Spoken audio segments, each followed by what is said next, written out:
Adik-adik, adakah anda semua tahu apakah peranan koordinat dalam kehidupan harian? Contoh pertama, juruterbang hendak bertolak dari Kuala Lumpur ke England. Maka, juruterbang akan masukkan kedudukan England dalam GPS kapal terbang untuk menuju ke England. Contoh kedua, katakan ayah awak hendak bertolak dari Port Dickson ke Genting Highland. Maka, ayah akan setkan kedudukan Genting Highland dalam GPS telefon pintar atau GPS dalam kereta untuk mengetahui lokasi Genting Highland supaya ayah tidak sesat jalan. Sekarang, kita akan belajar dengan lebih perinci tentang subtopik-subtopik dalam topik koordinat.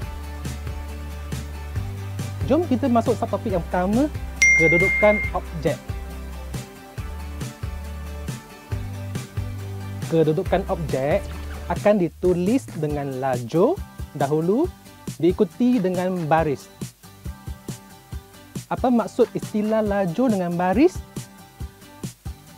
Sekarang cikgu akan berkongsi dengan awak semua cara-cara untuk bezakan istilah baris dan istilah lajur. Cuba kita perhatikan L dalam lajur. L berbentuk lurus, maka arah lajur menunjuk kepada arah menekak, iaitu lajur 1, lajur 2, lajur 3, lajur 4 dan lajur 5. Dan sebaliknya, baris menunjuk kepada arah melintang, iaitu baris 1, baris 2, baris 3, baris 4 dan baris 5. Cikgu nak ingatkan lagi sekali, kedudukan objek ditulis dengan lajur dahulu diikuti dengan baris.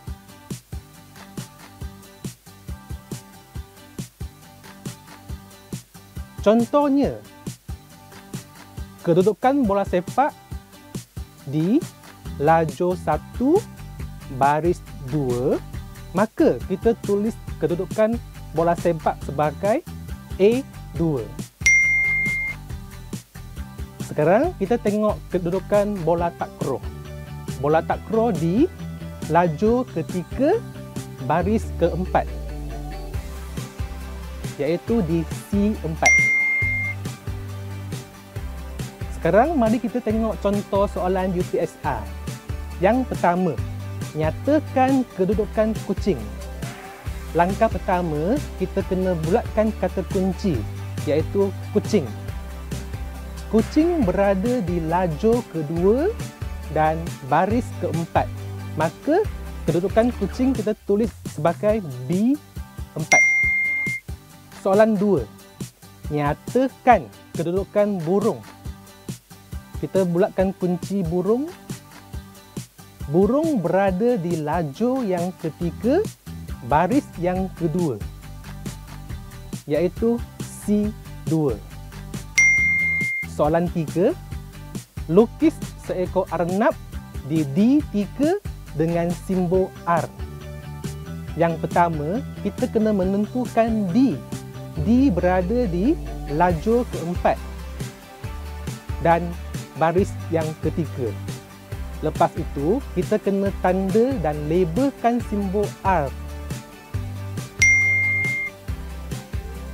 Jom adik-adik, mari kita masuk ke subtopik tentukan koordinat. Untuk menentukan koordinat, kita kena tulis koordinat di paksi X dahulu, iaitu paksi yang melintang, diikuti dengan paksi Y yang menekak dalam bentuk kurungan X, Y. Titik bersilang paksi X dengan paksi Y akan dinamakan sebagai asalan. Koordinat asalan adalah sifar-sifar. Sekarang, cuba kita tentukan koordinat titik E, titik F, titik G dan titik H.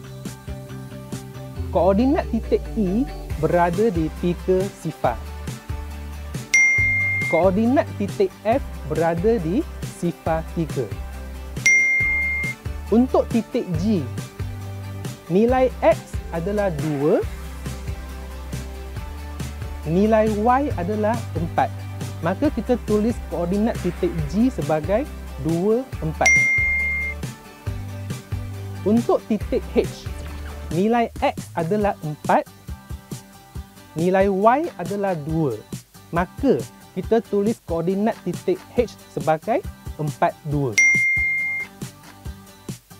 Sekarang kita tengok soalan UPSR. Yang pertama, nyatakan koordinat rumah Auni. Langkah pertama, nilai X koordinat rumah Auni adalah 1 dan nilai Y adalah 3. Maka koordinat rumah Auni kita tulis sebagai 1, 3. Untuk soalan 2, EFGH akan membentuk satu segi 4 sama. Yang manakah koordinat titik H?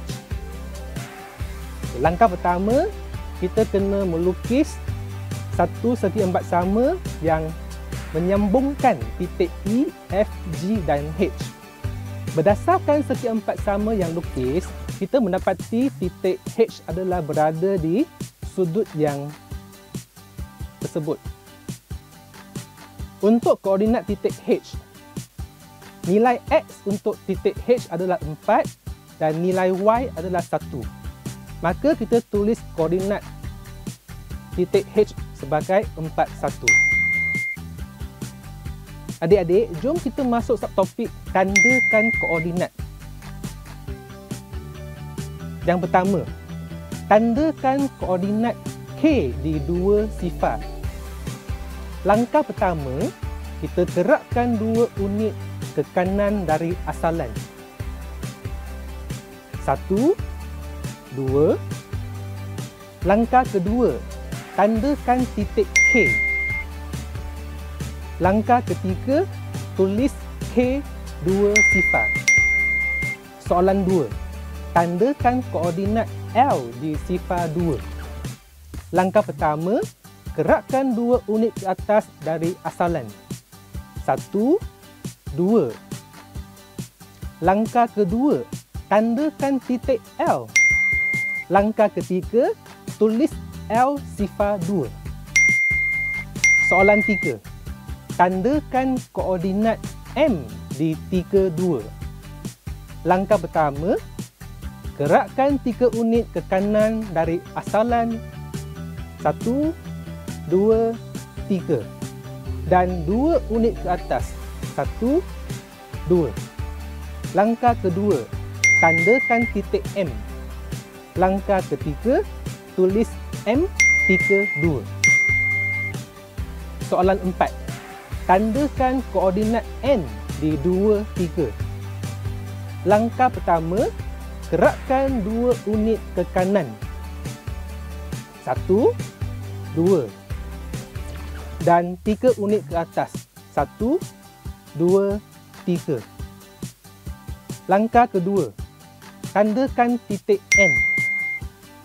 Langkah ketiga, tulis N 2, 3. Sekarang kita tengok contoh soalan UPSR. Daim berada pada koordinat 2, 4. Tandakan koordinat daim. Maka daim akan bergerak 2 unit ke kanan. 1, 2, 4 unit ke atas. 1, 2, 3, 4. Lepas itu, kita akan tandakan tempat daim. Adik-adik, sekarang kita masuk kepada subtopik jarak mengufuk dan jarak mencancang antara 2 titik. Sekarang, cikgu akan berkongsi dengan awak semua apakah maksud mengufuk dan apakah maksud mencancang. Macam mana kita nak membezakan istilah mengufuk dan istilah mencancang? Untuk mencancang, terdapat huruf C. Cikgu akan menentukan C sebagai cicak. Paksi menekak ialah paksi mencancang kerana cicak akan merayap ke atas. Apakah konsep 3 unit mencancang dari asalan? Sekarang, cicak akan merayap dari asalan sebanyak 3 unit ke atas. 1, 2, 3. Maka titik M berada 3 unit mencancang dari asalan. Manakala untuk istilah mengufuk, terdapat huruf K dalam istilah mengufuk. Cikgu namakan K sebagai katak. Paksi melintang ialah paksi mengufuk kerana katak melompat di bawah. Apakah maksud 3 unit mengufuk dari asalan?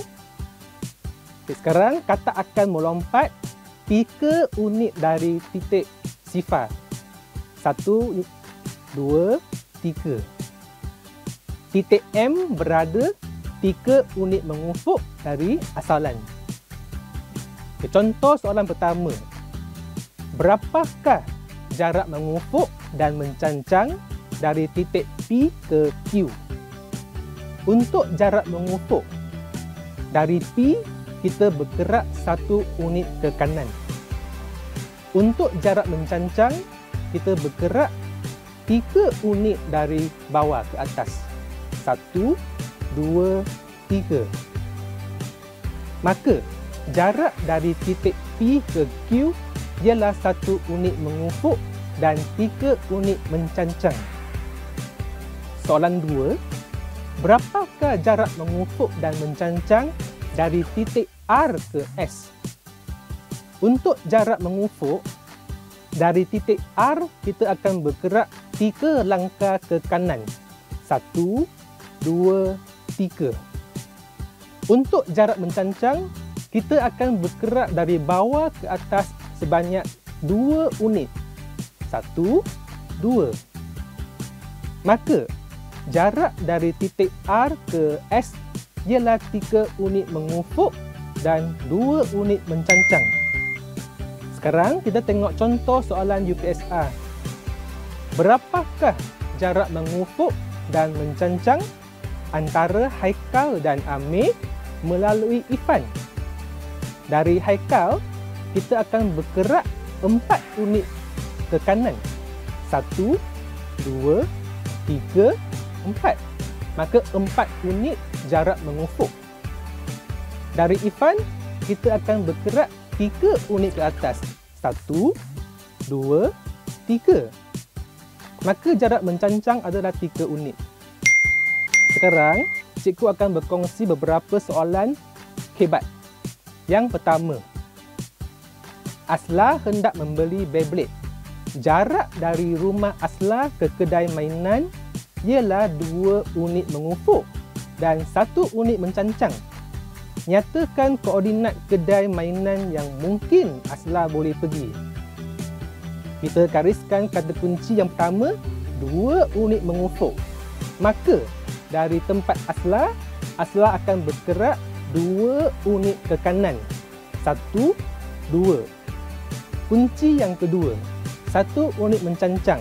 Maka Asla boleh pilih bergerak 1 unit ke atas. Maka Asla akan sampai ke kedai L. Koordinat kedai L adalah 4, 3. Asla juga mungkin boleh pergi kedai lain. Contohnya, 2 unit mengufuk, Asla mungkin boleh bergerak 2 unit ke kiri dan 1 unit ke bawah. Asla akan sampai ke kedai mainan F dengan koordinat sifar 1. Sekarang kita tengok soalan hebat yang kedua. Jarak dari rumah Syifa ke rumah Damiah ialah 2 unit mengufuk dan 3 unit mencancang. Tandakan dan nyatakan koordinat rumah mereka yang mungkin. Maka di ruang jawapan kita boleh lukis 2 unit mengufuk dan 3 unit mencancang.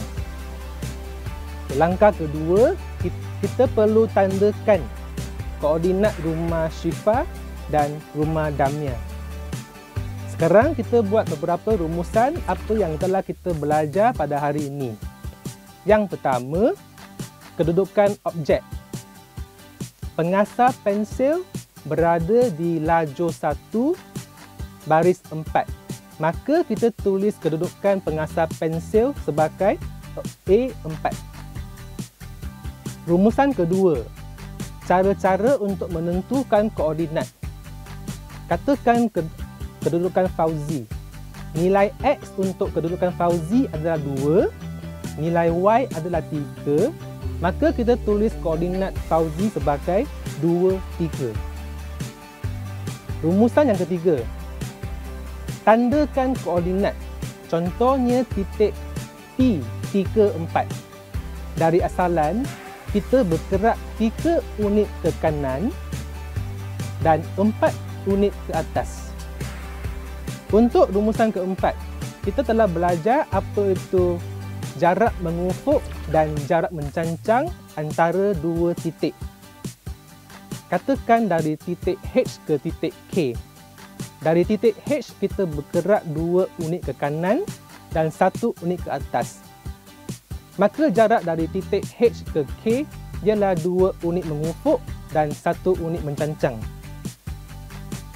Untuk pengukuhan pembelajaran, adik-adik boleh merujuk kepada buku teks untuk mendapatkan soalan tambahan. Cikgu doakan anda semua sihat.